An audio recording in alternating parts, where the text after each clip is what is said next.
Kain tayo. Yes, totoo yung nakikita nyo. Meron ako ditong higanteng crispy chicken sandwich or burger. Kung ano man tawag dito. Laki, no? Ayan. Hindi na magkasya yung tinapay, yung bun. Naku po. Saan natin kakainin to? First bite.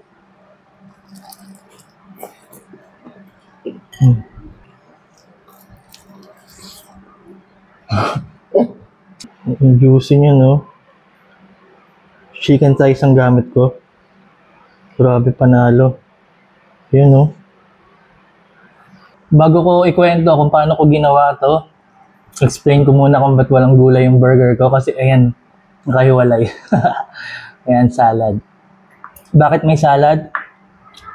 Wala lang, gusto ko lang magpanggap. Hindi, no? Natural lang naman sa rabbit kumain ng ano, di ba? Gulay-gulay.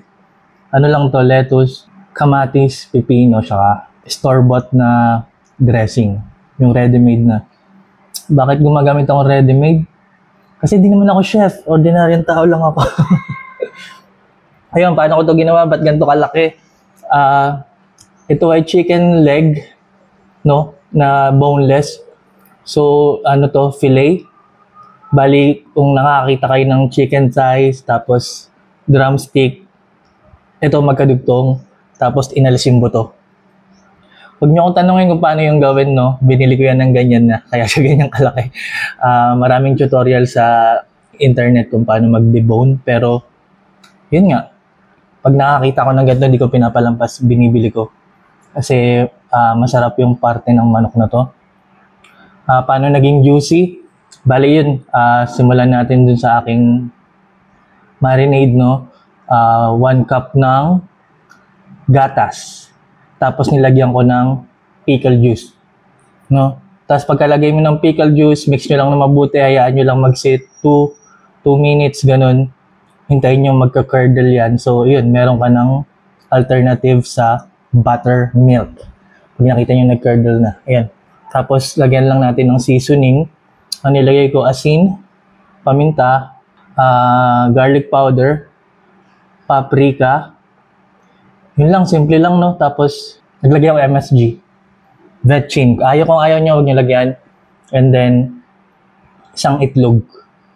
Yun, mix nyo lang na mabuti. Hindi ko alam kung may nalimutan ako. Pero yung simpleng ano lang, seasoning lang. Mix nyo na mabuti and then, marinade natin yung manok doon. Yung boneless chicken thighs, chicken legs natin. Gaano katagal? Hanggang sa mainip kayo. 3 oras ko ginawa yun sa akin eh.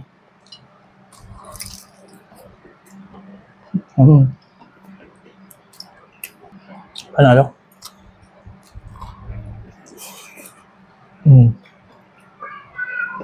Rabbit food.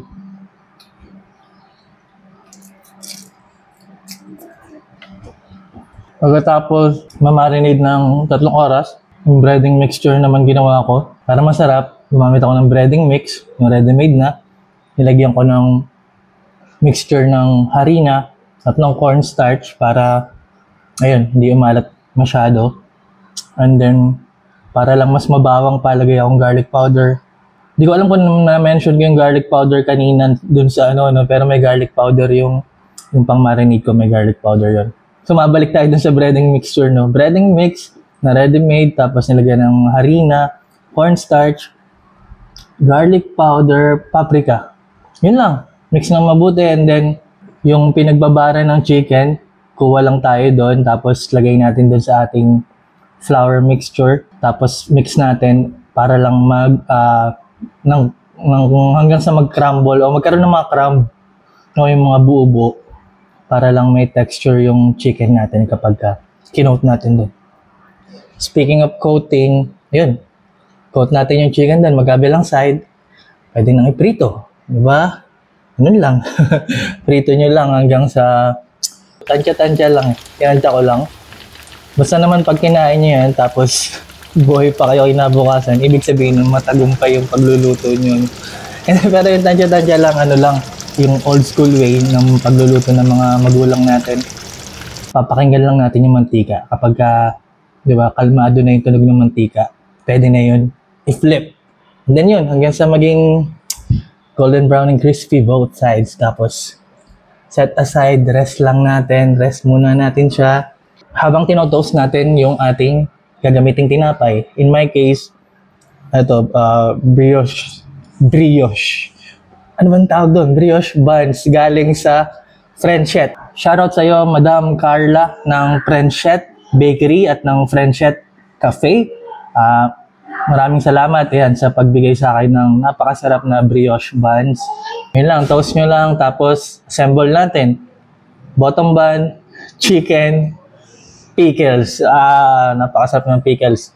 Pickles, lagay nyo ng pickles. Tapos mayonnaise lang, QP mayo lang nilagay ko. Bakit? Kasi yun lang ang available ko dito.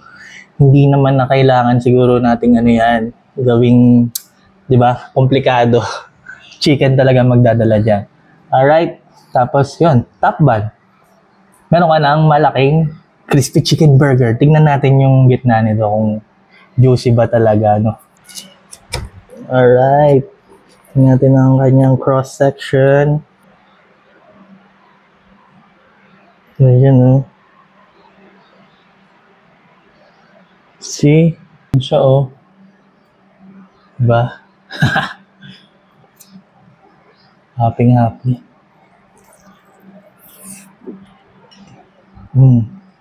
Ang sarap talaga. Pickles.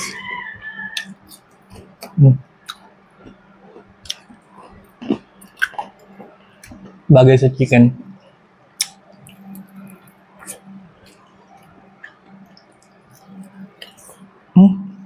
Hindi mo talaga makakain ng ano to. Nang hindi messy.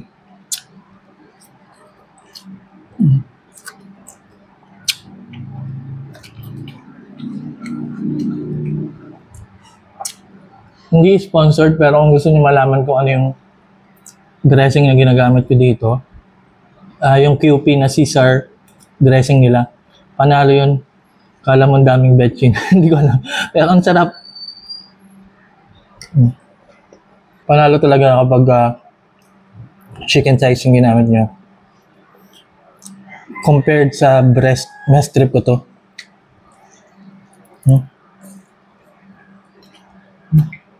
Basic lang tong ginawa natin, no? Pero kung gusto nyo i-upgrade pa, pwede nyo lagyan ng glaze itong chicken natin. Pwede nyo lagyan ng buffalo glaze or sauce.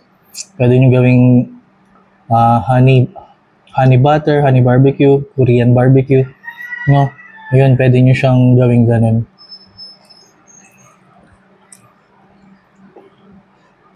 Kalahati pa lang, pero parang solve na ako.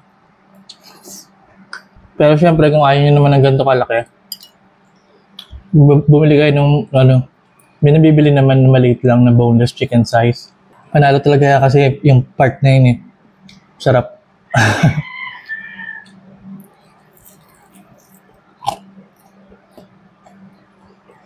Makasulit paggawa sa bahay.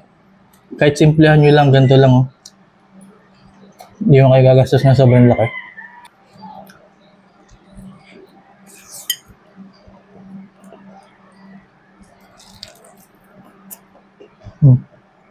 Yun lang. Sana subukan nyo to. Salamat sa panonood. Peace!